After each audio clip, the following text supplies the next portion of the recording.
Hello, and welcome to another episode of the CAS podcast brought to you by ColDesi. My name is Mark Vila, and today we're going to talk about how to compete in a crowded DTF or direct-to-film market.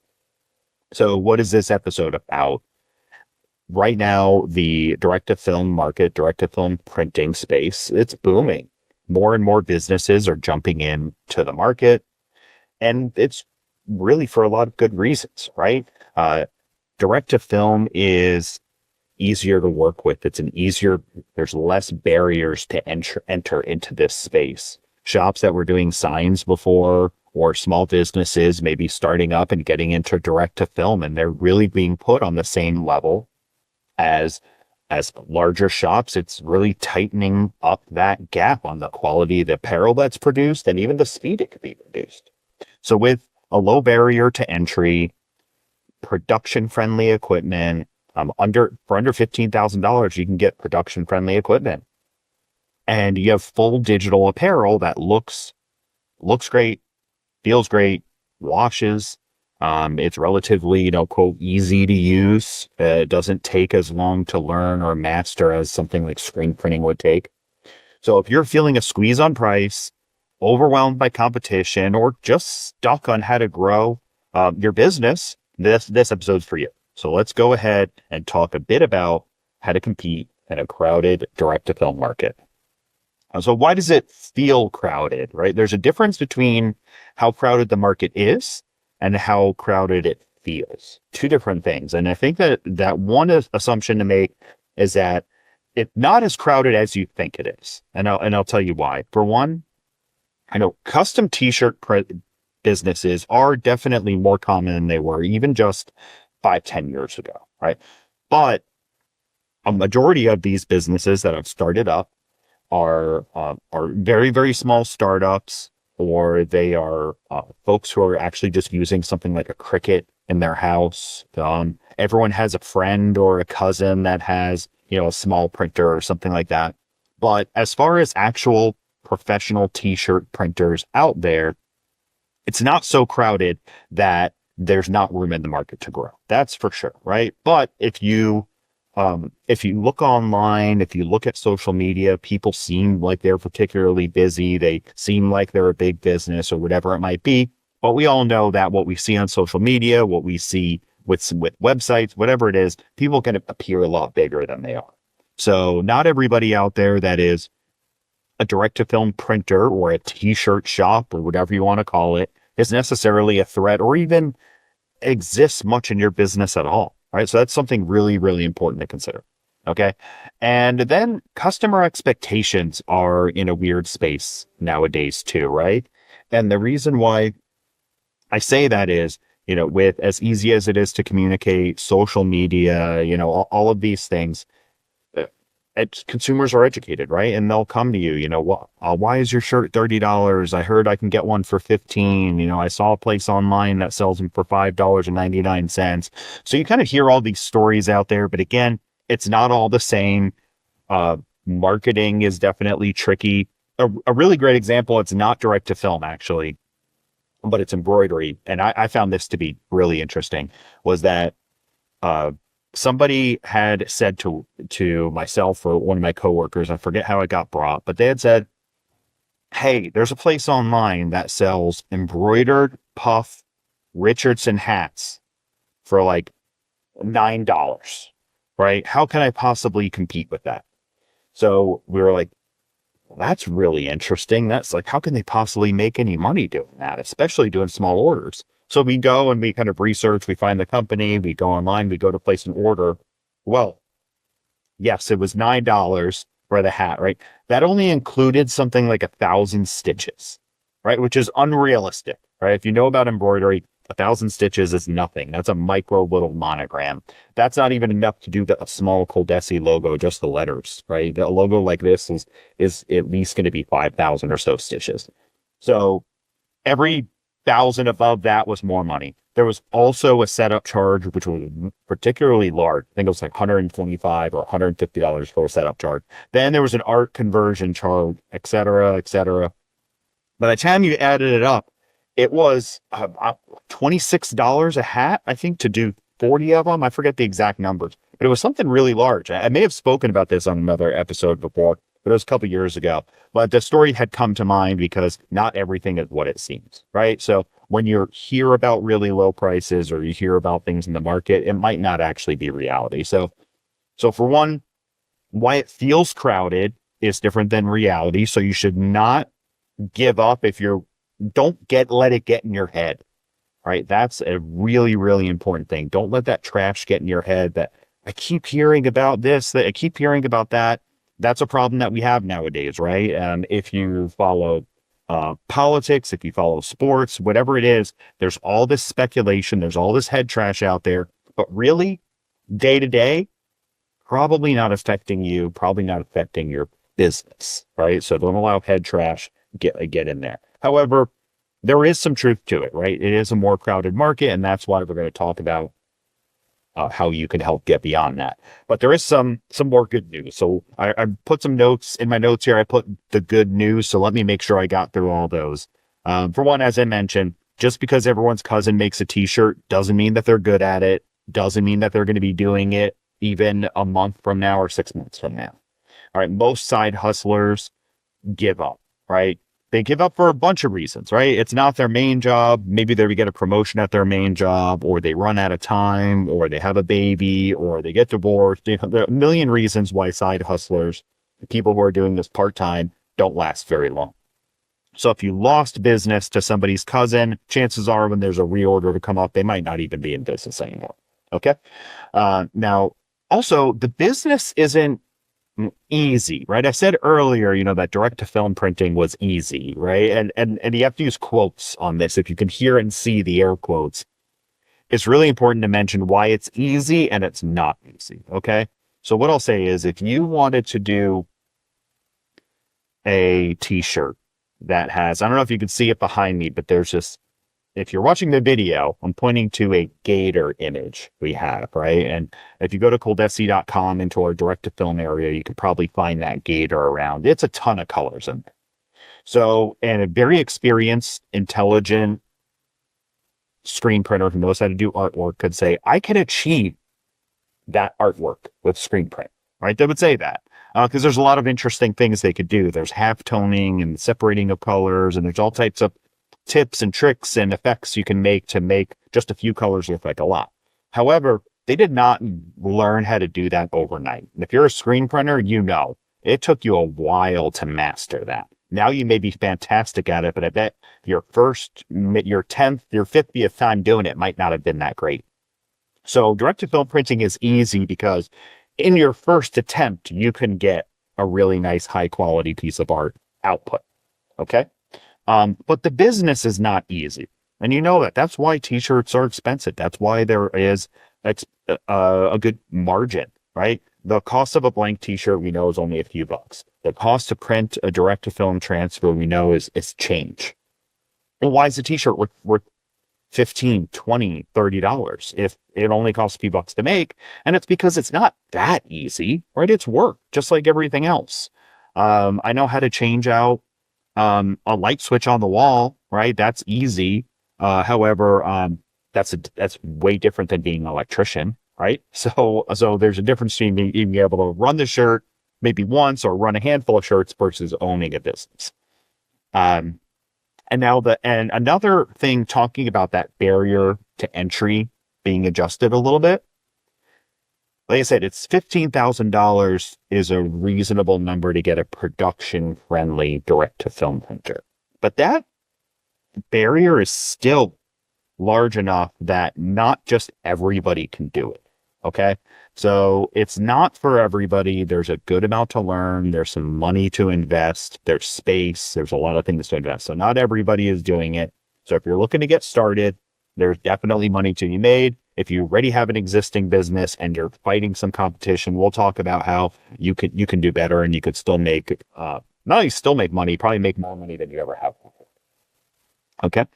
And then the last piece of good news is, you can still, nowadays, and maybe easier than ever, produce a high quality custom logo piece of apparel for the same price or cheaper than somebody would go buy a similar garment at the store. So if somebody goes to a place like Dick's Sporting Goods, or they go to the mall, or they go to Nike, whatever it is, and they buy a nice quality shirt like what I'm wearing now, if you're watching the video, kind of a sports type of apparel polo, just blank, right, at the mall, they will be spending $25, $30, $50, $60, right, on a shirt like this, right? And if you go around to businesses and look at people and see, you'll see them wearing those shirts, an Under Armour or a Nike shirt that they spent $50, $60 on somewhere. And if you're in this business, if you're not, then you're learning now that you could produce a very, very similar quality garment with their logo on it for less than half that price, mark it up double, and they are able to get their logo on a shirt cheaper than shirts they would buy at the mall, right? So that is really still a great piece of good news. There's a lot of business still to be had out there. So next thing I want to talk about, that's all the good news. The next thing we'll talk about are traps to avoid. These are the initial traps that you'll hit that are actually causing problems with being profitable and competing in a busy marketplace. And I didn't make these up, by the way. These are things that I've learned all from talking to business owners, from obviously doing research online over many years. But these are very, very common things that we hear. And also the hurdles that people have crossed, right? People have talked to us here, whether it has to do with the podcast or at ColDesi, or folks come in for training on equipment, and we talk to them about their business, ask them questions. And these are things we run into. So for one, racing to the bottom of price will never get you anywhere, right? Now, there are some businesses that live off of being the cheapest they possibly can, but they are chasing that razor thin margin constantly. And if that's your business, then that's your business, right? But most businesses are not that, okay? That's actually an extremely small percentage of businesses that are racing to the bottom.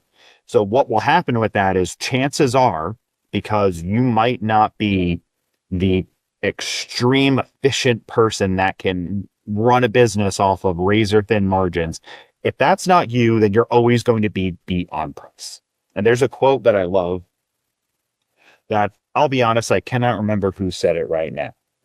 So I'm going to go ahead. I'm going to have to look that up. But there's hardly anything in this world that some man cannot make a little worse and sell a little cheaper. I'm Googling that right now. So you're going to hear the keyboard. Hardly anything in this world that some man cannot make cheaper. Let's see if I can get that.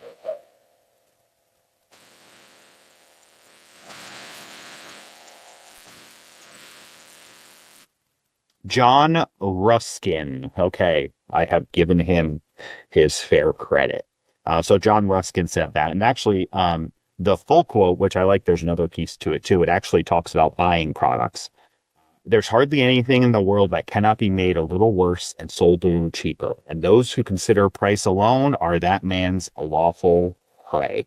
So I actually love that, because that's so true. And we see it in the t-shirt market all the time. These shirts that are just incredibly bad.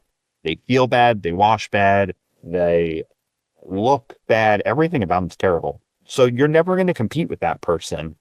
And it's not worth your effort. Okay. Another is undercharging because you actually don't know your costs and how they break down in your true margins. And that's a problem where folks that feel like they're competing, they are potentially undercharging for their product and not making very much money. They working too many hours, not actually making that much money. So I work 50, 60 hours a week and I'm barely keeping the business going. Well, chances are most of those folks don't truly know their numbers, right? So consider all of your costs, not just how much ink and film and the blank t-shirt, right? But you have to do all of the math. Like, write this stuff down, have somebody help you. If you're not great with the numbers, You should have an accountant and ask them, say, hey, can you help me figure out some costs, right? And they know numbers. So they're going to say, okay, well, you pay me, $1,000 a year or whatever it is. You have this piece of software, you have a website, there has fees on that. You have the renewal of the domain, you have a Google business account you're spending, $50 a month for, or hundreds a month for if you have multiple employees, rent. You have all these costs. You want to add all that up for your business and understand what does it truly cost to run your business. And you need to be charging a margin that's proper, right? Okay. Another common trick, so that's a trap for sure. And you see it all the time, and it feels like you're competing and you can never get anywhere. And really, you're fighting yourself. Another is not having systems, right? And I mean a system in place to make sure your business runs well. Okay, so you don't have proper business workflows. You don't have a pricing structure. If somebody comes in and they want a hoodie, I want a zip up hoodie, you've never done those before. You don't have a proper structure on how you're going to charge them. You don't have schedules of when work is done, right? I do emails here, we do production here, we do meetings here, deliveries here. You need to have some sort of structure and schedule, not only to doing all the production and dealing with customers, but doing maintenance, do accounting, all that. Also, no delegation, right? This is a trap. This is a huge trap for business owners. Is you may start it yourself, right? Or you and your husband, wife, whatever. You start the business, and you're getting going. You're making some money. Things are going pretty well. Now, all of a sudden, you are trapped in everything. You have infinite hats on. You're doing the books, all that stuff. You've got to delegate these things out. So I talked about having an accountant earlier. If you're still doing your own books and you're trapped in your business and you don't know why you can't ever get ahead and it feels like competition's squishing you, well, can you hire an accountant to do those books for you? Right? A fractional accountant, somebody that does it part-time, especially for small to medium-sized business. You don't need a full-time person necessarily. Ask around for somebody, ask other business owners, but find somebody. That's really important. Another is not having a CRM, right? Or a customer relationship management software. Somewhere to keep track of your customers, your orders, you're working with them, communication. So you need some sort of order tracking, workflow. All of these little systems help you to create, be efficient, compete, be profitable, and essentially, just outdo everybody else. So, and the last, just I said, it kind of goes back to some of this, but trying to do it all, right? The artwork, the printing, the packaging, the selling. You need efficiency, you need delegation. So those are all the traps that we're talking about. If any of those have rung true to you, yep, I do it all. Nope, I don't have any software to help me out. Then you want to get to that spot. And I'll talk a little bit more about some ways about you can get there. All right. So now competing the smart way, all right? How do you compete in the smart way? So the first things first that you have to do are, what's your differentiator? Why would somebody buy from you versus somebody else, right? Why would they buy from you? Is it because you can offer, let me get my coffee here. There we go. Thank you. Can you offer custom designs that maybe other places in your area might not be doing? Can you deliver jobs faster than anybody else? Do you offer only a premium quality garment? Is it really just your customer service? You're super friendly, you're likable. Maybe you do work and your husband and wife is the salesperson, customer service, and everybody loves that. Everyone loves them, including you, right? Everyone loves them, and then that's why they're doing business with you. So you need to find 1, 2, or 3 core differentiators about your business and then talk about them all the time. That's what everything is about when you're talking to customers. If you can do the jobs the fastest, if your quality of the shirts, if you offer a guarantee, if you have no minimums when local competition has minimums. Whatever your differentiators are, you have to talk about that on every single conversation. So the way the conversation will go is somebody calls you or talks to you. Hey, I'm looking to get some shirts. I want to get 50 for, my restaurant, whatever it is. Okay, great. Hey, thanks for letting me know.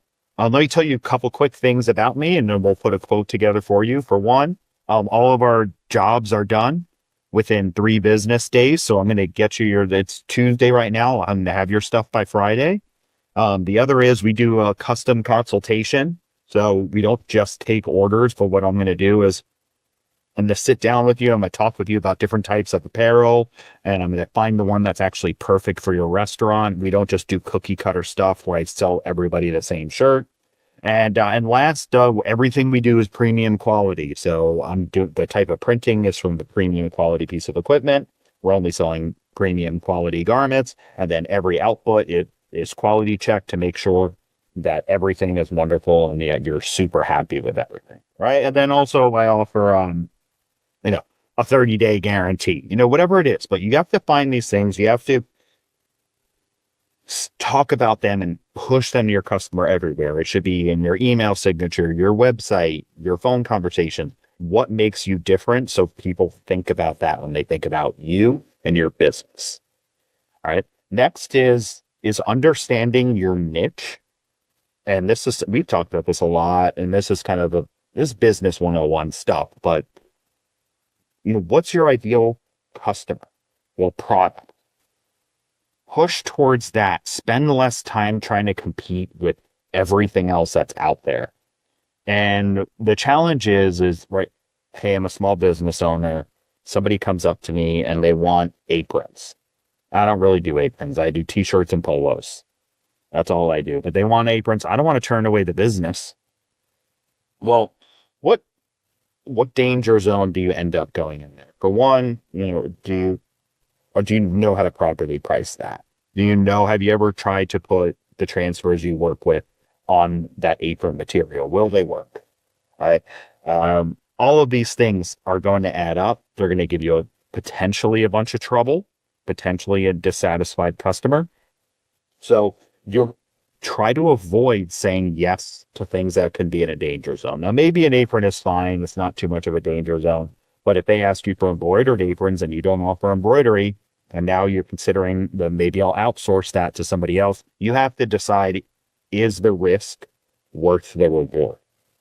Right. And maybe if it's 10 aprons with embroidery and you're going to outsource it and deal with all of that only to make, $100 or something like that, or a few $100, maybe it's not worth it to do that. And at that point in time is when I would just say, hey, actually, no embroidery down the road, let me hook you up.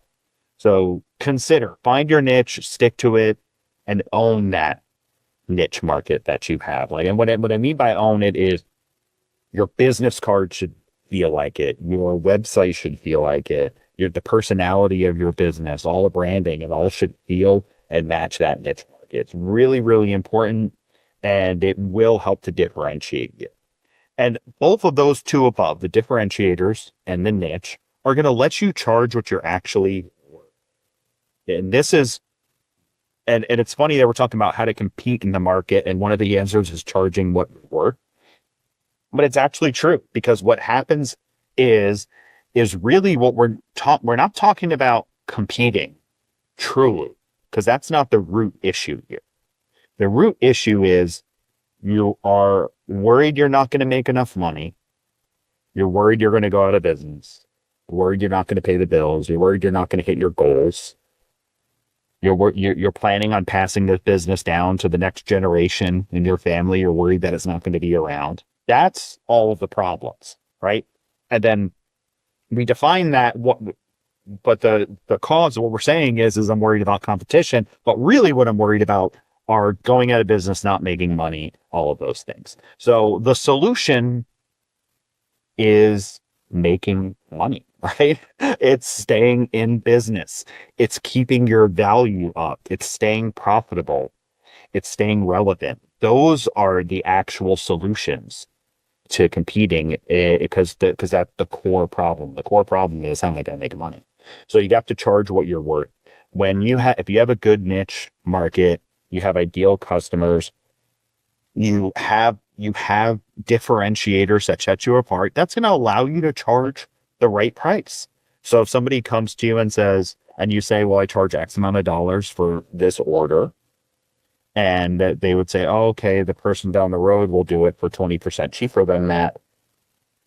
Completely understand. What I'm offering you though is I get it done in 3 days. I have super premium quality apparel, and I'm not just going to cookie cutter put you in just any shirt. That might not be best for the example I used before, the restaurant business. I know what they sell and I know what they do. And if price is all that matters, then yes, that's going to be 20% cheaper. But I think you'd like apparel for your restaurant that is going to last, that's going to keep looking good, that your servers and people working in the restaurant can see that this is a nice place, it's clean, and the people look great there. And I think that's what you want, because ultimately you want people to keep coming back to your restaurant, not find the cheapest uniforms possible, right? And that's a conversation you're having with your customer that allows you to charge that 20% more and stay relevant and be relevant. Okay, the next part of this is tightening production. Okay, the reason why this is important is if you're a master of the production, and what I mean by that is initial conversation with the customer all the way to deliver happy customer and follow-up, that whole process. If you master that whole process, you are going to be in the top 10% of the industry, maybe top 5% of the industry. And the reason why I say that is because when we survey people and we talk about their processes, more than half of them don't have a true process at all, right? And that might be you listening to this. Like, you're like, yeah, I mean, I take an order and then I fulfill it and bring it. I mean, that's not truly a process. So you want to dial in each little piece. This is how I create orders. This is how I accept orders. This is how they go into production, and so on and so forth, all the way till 1 week later, I call up the customer and see how things are going. 2 weeks later, I send them a thank you note, right?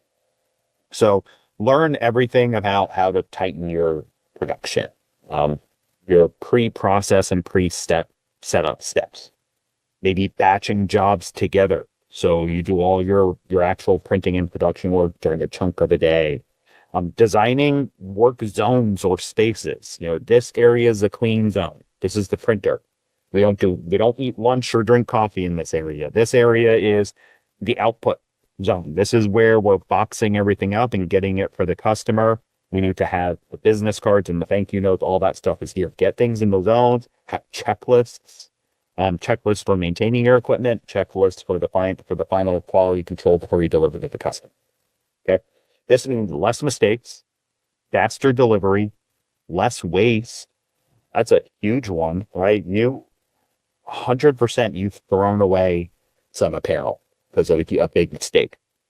Chances are you've thrown away big boxes, hundreds, if not thousands of dollars worth of messed up apparel, messed up transfers, messed up ink, whatever it is. Right. So the tighter your production is, the less that's going to happen, the less waste you have. And by the way, less waste goes into your entire profit. Right. So if you have more waste and that's part of your bottom line, when you look at your kind of profit and loss and you have, waste, if you have that as a line item, the smaller that line item is, the larger your profits are. The larger your profits are, potentially you can bring your margin down if you're trying to compete in price. So it's very important. Next is customer experience. If you master, I'm literally just going to say the same thing again because it's true. If you master customer experience, you are going to be in the top 5-10% of the entire t-shirt printing industry. Because, and you can find out for yourself, call around to random t-shirt shops, ask for a quote, do a sample order if you want. You're going to find that a lot of places don't have great customer service. They maybe are not even that friendly. They don't offer anything like, say, personally getting the items delivered to them for no charge. They're not sending thank you notes. They're not reminding their customers to reorder things. They're not sending them a happy birthday or a happy anniversary. Happy anniversary from the first time you placed an order with me. They're not reminding them, and 6 months later, hey, you own a restaurant, you ordered uniforms 6 months ago. My recommendation is to refresh uniforms. Go ahead and take a look around and see how the logos and the shirts look for everybody. If they're stained or ruined, I'd be happy to do reorder for you. All of these are great little things that will truly help you be great at customer service while you're also selling. Okay? So friendliness, reminders, letting people know everything, educating people, all of this stuff is great customer service, and master it. So I'm going to say I don't have any particular recommendation for something to read or watch, but I'm going to say that you should watch some YouTube videos or read some books about customer service, the art of customer service, the art of satisfying customers. Understand that and master it, and that will just infinitely grow the amount of referrals you get and the amount of repeat customers you get.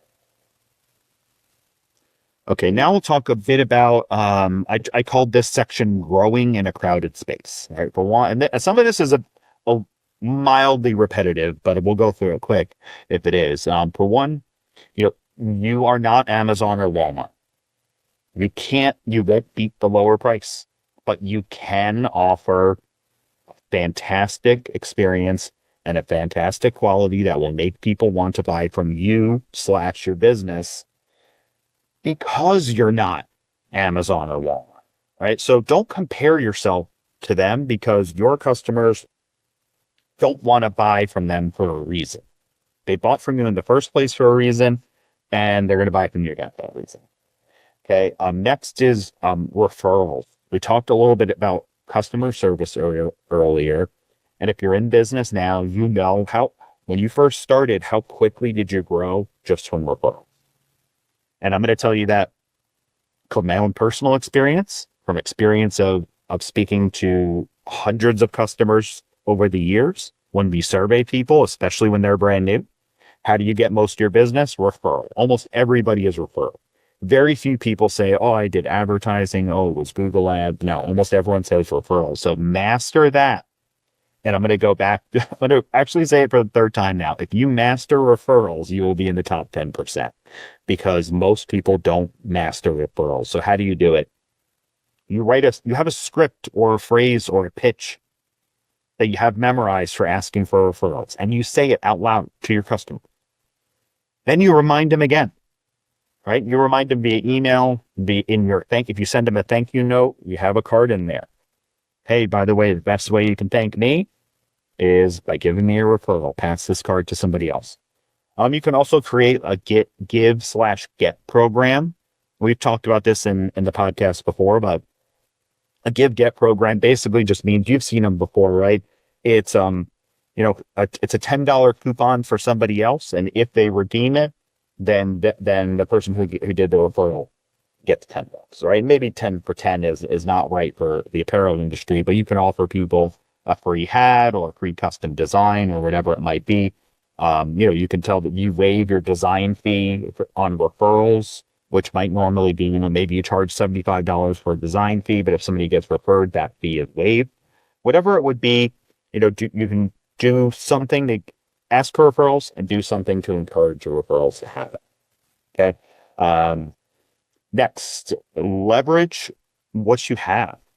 So many people will have a cutter and a laser and a direct-to-film printer, sublimation. They have embroidery. They have all these different things.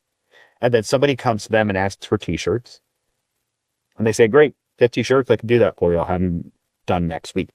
But you've got all this other equipment that maybe I'll tell you this, it's not running all the time, because if it was, you wouldn't be listening to this. You wouldn't be worried about competition, right? But you're worried about competition because maybe that equipment is not running. If it's not running, it's not making money. So leverage what you have. Bundle products, upsell. You have to try to upsell 100% of the time. You've got to do it. So if somebody asks for t-shirts, I can do hats for X dollars more. Hey, for X amount of dollars, I can add a dozen mugs with 144 mug, grow some mugs, whatever it is, whatever's right for your size customer and the size of the order, try to upsell. You can also, this is another thing we've talked about a lot, upsell second spots. If they want a left chest logo, hey, for X dollars more in the right chest, I could do names.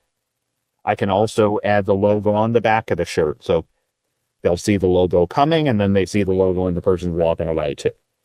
So think of different ways to upsell, leverage what you have, especially if you have other equipment that's not being used at that moment. Try to find a way to bring that in. Okay. Be the best on the block.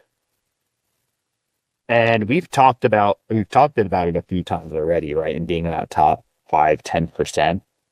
You'd be surprised at how many people have not truly mastered the craft of direct to film printing. They haven't mastered the art, really using their equipment. They haven't figured out how to properly dial in to make sure that that dryer is curing it just right. They're doing it good enough. A lot of people just do it good enough to get the output. So I say become a master at your craft. Experiment, practice, play, continue learning. Take pride in having fantastic transfer, right? Spend less time trying to figure out how to save, a nickel on ink and put less ink on the shirt and spend more time on how to make the best shirt that are out there. If you produce a fantastic product, people are proud of what they paid for it and they tell other people about it. And then the last bit in grow goes back to that efficiency that we talked about earlier. Okay. So set goals for some sort of efficiency that you can add, that you can invest in, even if it's small, right? So an additional heat press, right? You have one heat press for your first press, a second for the second press that you do. Invest in a better quality press. Maybe you have a particularly inexpensive, cheap press now. Get something better, that has some automation to it. Replace that old piece of equipment that acts up, once a week, and replace it with something new and fresh. Get some accounting software, right? Pay a little bit of something to actually do a little bit of the work for you. Get a CRM so you can manage customers better. Hopefully you're not managing on an Excel document still or written down notepad. Get an e-commerce store. Get a way for your customers to be able to actually just buy online. So you can send them a link and they pay for it on the link and then it's done. You have an invoice and it syncs to your accounting software and then you just give a login to your accountant and let them do the work for you. So invest in some small efficiencies. That could be, and they're going to vary on what that means, right? So the high level of efficiency is get a second printer because you need it, right? The small level is just get a small subscription to a piece of software that'll help you work out. But these efficiencies are you'll spend less time dealing with stuff, more time running a better business. All right. Now we'll do our final thoughts and then we'll finish with a challenge at the end. Some homework. Sometimes I'll say grab some homework for you.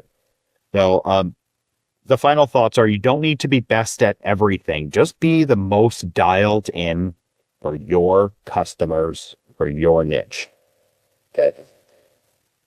When you're thinking about your business, think efficiency and excellence, not big or chaotic or the most. You don't need to be the master or offer the entire catalog of products, right? Just be fantastic at a handful.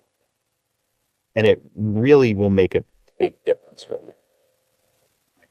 If you're struggling to compete with lower priced competitors, consider changing how you get your business. This is like a radical one, right? But I'm not a fisherman, but I have friends that fish, right?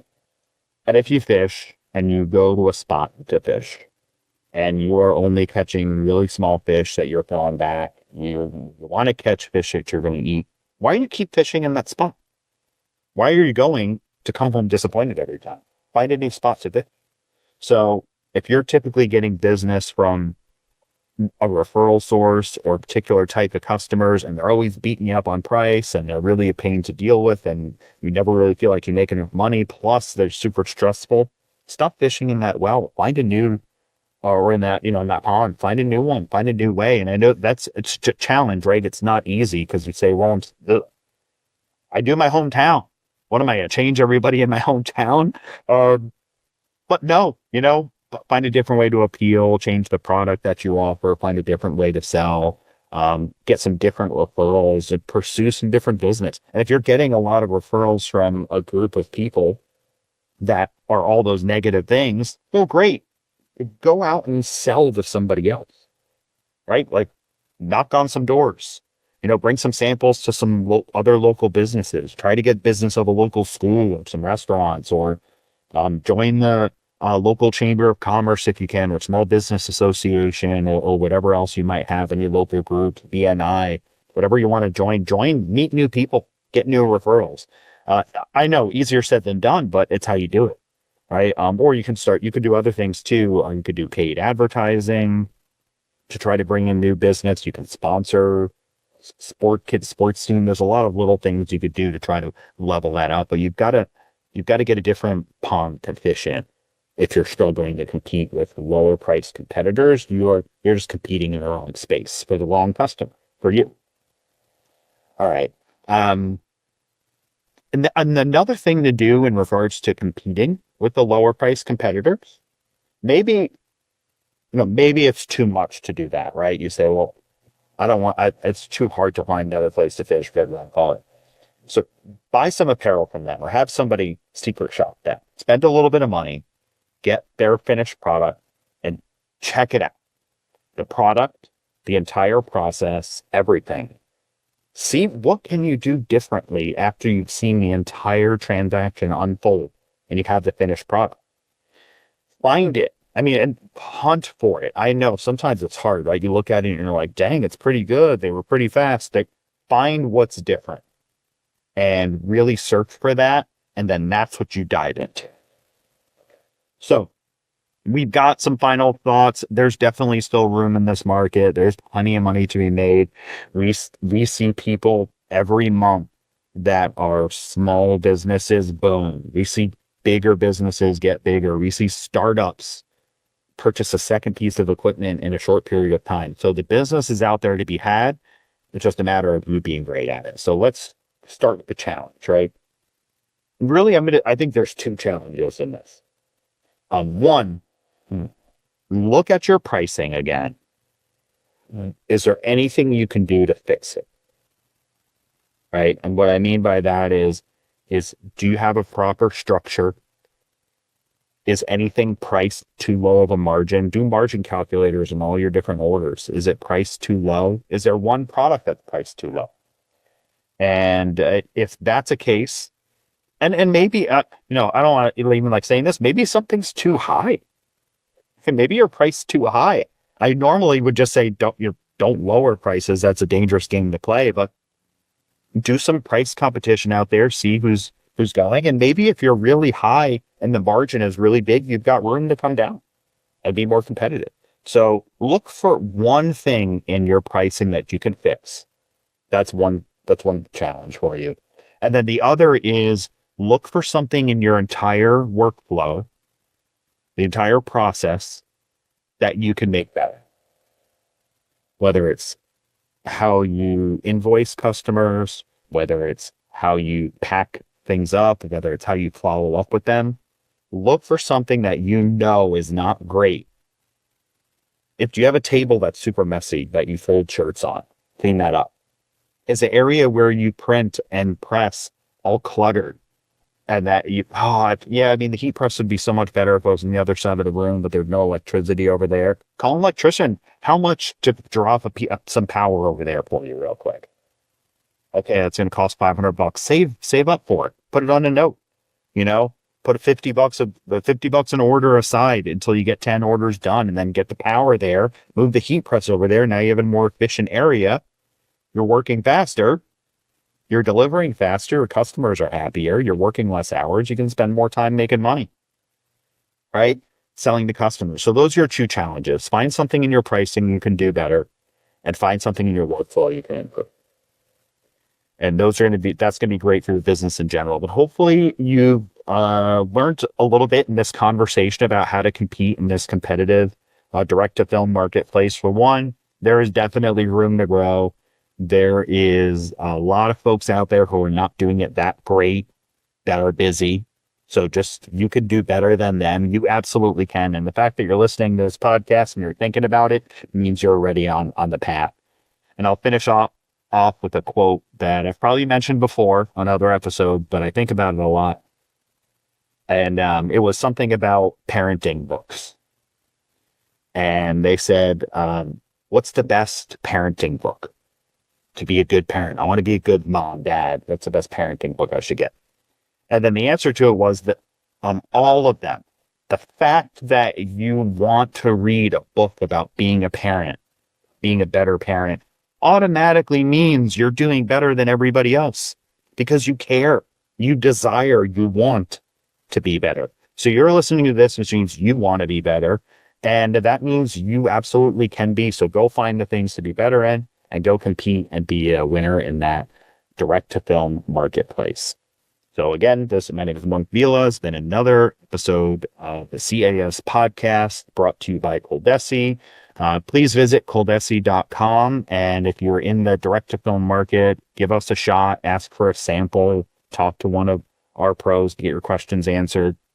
Also, while you're in there, take a look at our flatbed UV printers. Very cool products. I love them. And then the UV DTF, that's like hard surface direct to film. Man, those transfers are super, super cool. I love them. So check them out if you haven't. And if you've worked with somebody here at ColDesi already, ask for a sample of one of those things so you can check it out yourself. Well, thanks for listening and have a good business.